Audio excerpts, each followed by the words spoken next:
Welcome to today's quick guide. If you're using Telegram web on your PC and notice that you're not getting updates when one of your contacts joins Telegram, don't worry, this video will show you exactly how to turn on the contact joined Telegram notifications in the latest update. It only takes a minute, and I'll walk you through every step clearly. First, open your browser and go to Telegram web. Once you're logged into your account, look at the top left corner of your screen. You'll see three small dots sitting next to your profile icon. Go ahead and click on them. This menu gives you direct access to your account options. Next, from the drop-down list, choose Settings. Inside Settings, scroll down a little until you find the section labeled Notifications.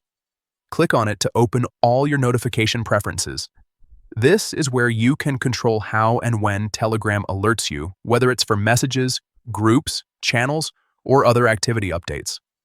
Now, in the notification section, look for the option called Contact Joined Telegram. If the box next to it isn't checked, that means this feature is turned off, and that's why you haven't been receiving alerts when someone new from your contacts joins the app. Simply click the box to check it, which activates the notification. Once that's done, Telegram will start sending you a notification each time one of your saved contacts joins Telegram.